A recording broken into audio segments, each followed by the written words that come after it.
Most common symptom of alcohol withdrawal, शराब छोड़ने का सबसे आम लक्षण क्या है? राइनोरिया, बॉडी एक, tremor and diarrhoea. Correct answer है ऑप्शन सी, ट्रेमर। जब कोई एल्कोहल विड्रॉल करता है तो जो सबसे कॉमन सिम्टम्स होता है वह होता है ट्रेमर या कपकपी, जो कि हाथों में विशेषता होती है। तो इस प्रकार से यहाँ पर ऑप्शन ए, ऑप्शन सी बिल्कुल सही हो जाएगा। Tremors, especially hand tremors, are the hallmark of alcohol withdrawal। कपकपी विशेषकर हाथों में शराब छोड़ने का सबसे सामान्य और प्रमुख लक्षण है। Tremors, shakes, typically in hands, are the earliest and most frequent physical sign of alcohol withdrawal, usually starting within 6 to 24 hours after the last drink. While symptoms like anxiety, sweating, nausea, and increased heart rate are also very common, tremor is the most characteristic and readily observable physical manifestation. Next question, question number 2. Drug of choice for withdrawal symptoms of alcohol is। शराब छोड़ने के लक्षणों के उपचार की पहली पसंद की दवा क्या है? Vitamin B, disulfiram, chlordiazepoxide, 5 hydroxy tryptamine. Correct answer is option C, chlordiazepoxide एक ऐसी ड्रग होती है जो एल्कोहल विड्रॉल सिम्टम्स के लिए ड्रग ऑफ चॉइस मानी जाती है, इसलिए यहाँ पर सी ऑप्शन सही हो जाएगा। अब यहाँ पर जब बात करते हैं क्लोरडाइजेपॉक्साइड की, तो यह एक लॉन्ग एक्टिंग बेंजोडाइजेपिन औषधि होती है और एल्कोहल ट्रीटमेंट के लिए, विड्रॉल सिम्टम्स के लिए इसको फर्स्ट लाइन ट्रीटमेंट के तौर पर यूज किया जाता है। अच्छा, ऐसे अब ये काम क्या करती है शरीर में? तो क्लोरडाइजेपॉक्साइड जब शरीर में जाती है तो ये क्या करती है? गामा एक्टिविटी को इनहांस करती है, बढ़ाती है। गामा एमिनो ब्यूट्रिक एसिड, जो कि क्या होता है, जिससे कि यह हमारे ब्रेन में निकलता है। तो जब ये गामा की एक्टिविटी को बढ़ाती है तो CNS हाइपर एक्साइटेबिलिटी की कंडीशन में चला जाता है। तो इस प्रकार से इस औषधि का काम यहाँ पर देखने को मिलता है और आदमी को जो विड्रॉल सिम्टम्स हैं उसके सिम्टम्स, क्योंकि जब आदमी कोई शराब छोड़ता है तो उसके बाद कुछ समस्याएं देखने को मिलती हैं, उन समस्याओं में यह दवा आराम पहुंचाने का काम करती है। अगला क्वेश्चन देखेंगे, question number 3। SDGs aim to reduce neonatal mortality rate to। SDGs का उद्देश्य नवजात मृत्यु दर को कितने तक कम करना है? SDG का मतलब होता है सस्टेनेबल डेवलपमेंट गोल। इनका लक्ष्य है नवजात मृत्यु दर को कम करना। अब कितने तक कम करना है? लेस देन 12 पर 1000 लाइव बर्थ, लेस देन 24 पर 1000 live birth, and less than 36 पर 1000 live birth, and less than 48 पर 1000 लाइव बर्थ।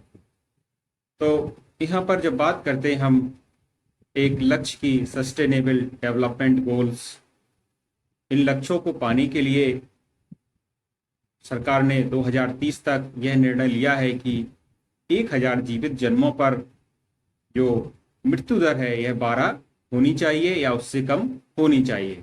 इसलिए यहाँ का ऑप्शन यहाँ पर जो करेक्ट हो जाएगा, ऑप्शन ए सही हो जाएगा। ऑप्शन ए यहाँ पर सही है। प्रति 1000 जीवित जन्म पर 12 से कम, ये हमारे सस्टेनेबल डेवलपमेंट गोल का हिस्सा है, जो कि 2030 तक सरकार को प्राप्त करने का लक्ष्य रखा गया है। Next question, which of the following vitamin deficiency is common in alcoholics. शराब पीने वालों में निम्न में से किस विटामिन की कमी सामान्य रूप से पाई जाती है? Vitamin B1, vitamin A, vitamin C और vitamin D.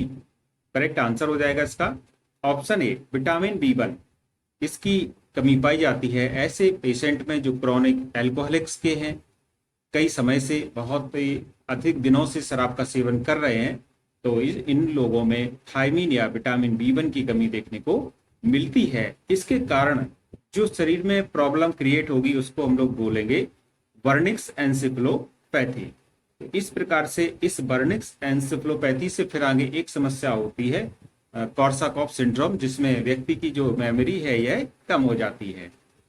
Next question, question number 5, which of the following is the earliest sign of alcohol withdrawal? शराब छोड़ने का सबसे प्रारंभिक लक्षण में से कौन है? Hallucination, convulsion, delirium ट्रेमेंस and tremor. Correct answer हो जाएगा इसका ऑप्शन डी। एल्कोहल जब छोड़ता है कोई आदमी, जब कोई व्यक्ति शराब पीना छोड़ता है, तो सबसे पहले जो लक्षण दिखाई देगा उसमें कपकपी या ट्रेमर पहला लक्षण दिखाई देता है, जो कि कुछ ही घंटों के भीतर शुरू हो जाता है। आखिरी बार जब उसने एल्कोहल लिया होगा और जो 24 से 72 घंटों के बीच यह पीक पर पहुंच जाता है। तो इस प्रकार से यहाँ पर पूछा गया था कि पहला लक्षण कौन सा है, जो प्रारंभिक लक्षण जब आदमी शराब जो पीता है लगातार और वो नहीं पी रहा है, तो पहला लक्षण होगा यहाँ पर ट्रेमर या कपकपी। इसलिए यहाँ पर ए ऑप्शन सही हो जाएगा। नेक्स्ट क्वेश्चन की ओर चलेंगे, question number 6। A man is found disoriented with fear and tremors. He complains of seeing snakes on the wall. He is most likely suffering from। एक व्यक्ति भय और कपकपी के साथ भ्रमित अवस्था में पाया गया। वह दीवार पर सांप देखने की शिकायत करता है। वह सबसे अधिक संभावना किस स्थिति से पीड़ित है? Alcoholic hallucinations, delirium tremens, organic brain syndrome, Wernicke's encephalopathy. तो यहाँ पर एक ऐसा व्यक्ति है जिसको ये भ्रमित रहता है कि उसको दीवार पर एक सांप देखने की शिकायत करता है। तो यह जो कंडीशन होती है इसको बोलेंगे delirium tremens. Means option B यहाँ पर सही हो जाएगा। और डिलीरियम ट्रेमेंस यह एल्कोहल विड्रॉल की एक सीरियस कंडीशन होती है, जिसमें व्यक्ति को भ्रम, डर, कपकपी और अजीब टाइप की ऐसी वस्तुएं दिखाई देती हैं जो नहीं भी हो सकती हैं। इस प्रकार से, और जो इसके जो लक्षण हैं डिलीरियम ट्रेमेंस के, ये आखिरी ड्रिंक के 2-3 दिन बाद ऐसा देखने को मिलता है। और इस कंडीशन में मेडिकल ट्रीटमेंट की तुरंत ही आवश्यकता होती है। तो इस प्रकार से हम लोगों का करेक्ट आंसर हो जाएगा option B, delirium tremens. Delirium tremens is a severe alcohol withdrawal condition with visual hallucinations, confusion, tremors and fear। Delirium tremens शराब छोड़ने की गंभीर स्थिति है जिसमें भ्रम, डर, कपकपी और दृश्य भ्रांतियां होती हैं। रोगी में भ्रम, भय, कपकपी और दीवार पर सांप दिखना जैसे लक्षण डेलिरियम ट्रेमेंस की ओर इशारा करते हैं। यह आखिरी ड्रिंक के 2-3 दिन बाद होता है और इसमें तत्काल चिकित्सीय हस्तक्षेप आवश्यक होता है। Next question, question number 7। Symptoms of delirium ट्रेमेंस include all except. Delirium ट्रेमेंस के लक्षणों में सभी शामिल हैं, सिर्फ एक कौन सा इसमें शामिल नहीं है? Hypertension, fever, increased appetite and hallucinations. Correct answer हो जाएगा। जैसे कि यहाँ पर एक पॉजिटिव वर्ड आया है भूख बढ़ना, तो भूख बढ़ना तो एक नॉर्मली बीमार व्यक्ति में अच्छी स्थिति मानी जाती है, इसलिए एक पॉजिटिव संकेत है। तो ऐसा नहीं हो सकता है, क्योंकि जो डिलीरियम ट्रेमेंस के जो लक्षण है, यह हाइपरटेंशन होता है, हाई बीपी होता है, फीवर होता है और हेल्यूसिनेशंस होता है। भूख बढ़ना जनरली क्या हो जाता है कि डिलीरियम ट्रेमेंस में जो एपेटाइट होती है वो कम हो जाती है, बढ़ती नहीं है। तो इस प्रकार से सी ऑप्शन यहाँ पर सही होगा। Delirium tremens usually presents with loss of appetite, not increased appetite। इस स्थिति में आमतौर पर भूख कम हो जाती है, बढ़ती नहीं है। Next question, question number 8। Revised national health policy of India was announced in. Bharat में संशोधित राष्ट्रीय स्वास्थ्य नीति कब घोषित की गई थी? 2000, 2001, 2002 एंड 2003। राष्ट्रीय संशोधित स्वास्थ्य नीति अब तक भारत में 3 बार घोषित की जा चुकी है। पहली स्वास्थ्य नीति 1983 में घोषित की गई थी, दूसरी स्वास्थ्य नीति 2002 में और तीसरी आई थी 2017 में। तो यहाँ पर जब बात की जा रही है द्वितीय की, क्योंकि संशोधित थी है तो संशोधित का मतलब ये सेकंड थी, इसके बाद एक आगे और आई थी लास्ट 2017 में, तो यहाँ पर सी ऑप्शन सही हो जाएगा। The revised National Health Policy was first announced in 2002 to strengthen healthcare delivery and achieve universal health goals. 2002 में संशोधित राष्ट्रीय स्वास्थ्य नीति घोषित की गई थी, जिसका उद्देश्य स्वास्थ्य सेवाओं को मजबूत करना था। Next question, question number 9। The third revised National Health Policy was launched in the year. तीसरी संशोधित राष्ट्रीय स्वास्थ्य नीति किस वर्ष शुरू की गई थी? 2000, 1983, 2002 एंड 2017। तो देखिए, जब फर्स्ट की बात की जाए तो 1983 में, और जब संशोधित की बात की जाए तो पहली बनी होगी, कुछ उसमें संशोधन हुआ होगा, तो वह आई थी, दूसरी थी 2002 में, और तीसरी आई थी थर्ड राष्ट्रीय स्वास्थ्य नीति की बात करें, नेशनल हेल्थ पॉलिसी, तो यह आई थी 2017 में, इसलिए यहाँ पर डी ऑप्शन सही हो जाएगा। नेशनल हेल्थ पॉलिसी 2017, यहाँ पर आपको कहीं कहीं 2016 ऑप्शन भी देखने को मिल सकता है। Aimed to achieve universal health coverage, increase government spreading on health and reduce out of pocket expenses. 2017 की नीति का उद्देश्य सार्वभौमिक स्वास्थ्य कवरेज और स्वास्थ्य पर सरकारी व्यय बढ़ाना था। Next question, question number 10। Which of the following statement is true regarding the goal of National Health Policy 2017? निम्न में से कौन सा कथन 2017 की राष्ट्रीय स्वास्थ्य नीति के लक्ष्य के बारे में सही है? Reduction of neonatal mortality rate to 16 by 2030, to reduce premature mortality from NCDs by 25% by 2025, elimination of leprosy by 2017, reduce blindness prevalence to 0.25 per 1000 by 2020।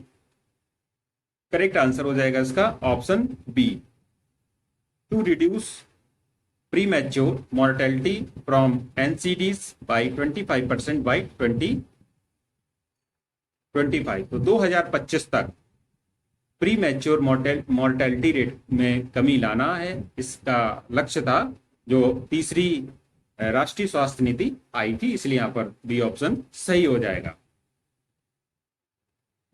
Next, important objective of health services are, स्वास्थ्य सेवाओं का मुख्य उद्देश्य क्या है? Prevention of disease, promotion of health, all of the above, cure from disease. Correct answer is option C, all of above. ये सभी उद्देश्य शामिल होते हैं किसी भी जो हेल्थ सर्विसेज होते हैं। तो हेल्थ का मतलब ही क्या होता है? जो सभी के स्वास्थ्य के लिए काम करे। मींस आपको प्रिवेंशन ऑफ डिजीज, रोगों की रोकथाम भी करना है, इसमें प्रमोशन ऑफ हेल्थ, रोगों का संवर्धन भी करना है, स्वास्थ्य उनका अच्छा करना है, स्वास्थ्य में बढ़ोतरी करना है, और यदि कोई डिजीज हो गई है तो उसका क्योर भी करना है, ट्रीटमेंट भी करना है। इसलिए ये सभी ऑप्शन यहाँ पर सही हो जाएंगे। Next question, poverty is a kind of, गरीबी किस प्रकार की समस्या है?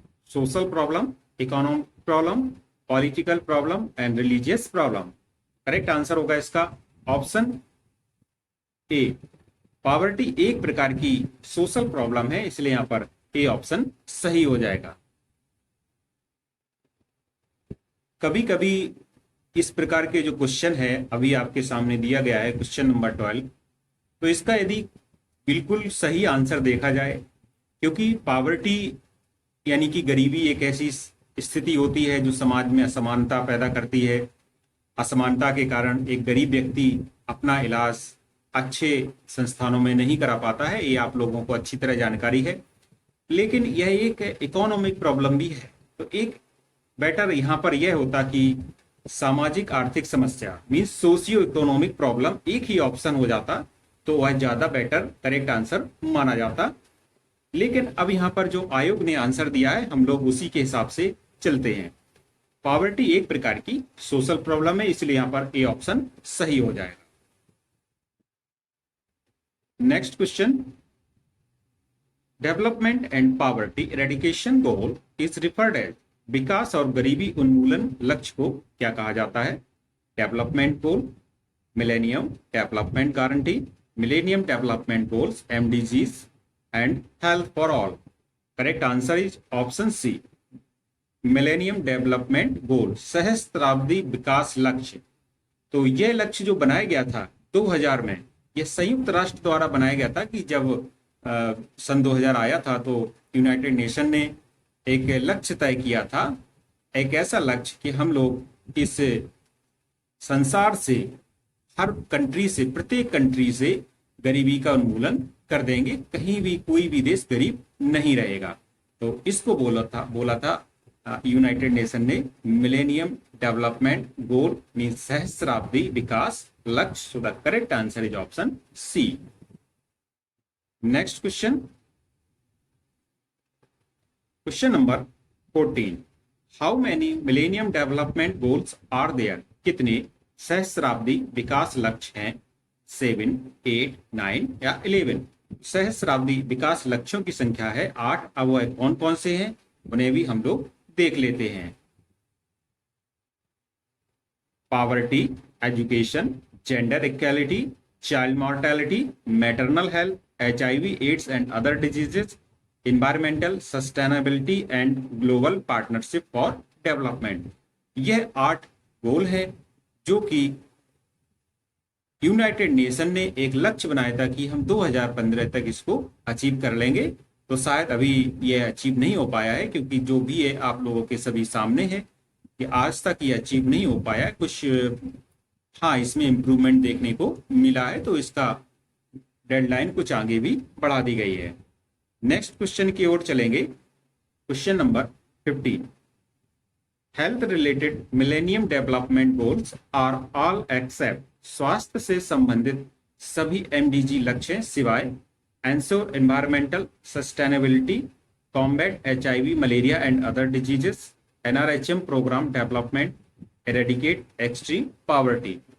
Health related millennium development goals की जब बात की जाए तो इसमें कौन 3 ऑप्शन यहाँ पे हैं जो कि शामिल है, एक ऑप्शन शामिल नहीं है और वह है NRHM programme development, national rural health mission. यह स्वास्थ्य से संबंधित एक ऐसा है जो कि MDG गोल्स में शामिल नहीं है, इसलिए यहाँ पर सी ऑप्शन करेक्ट हो जाएगा।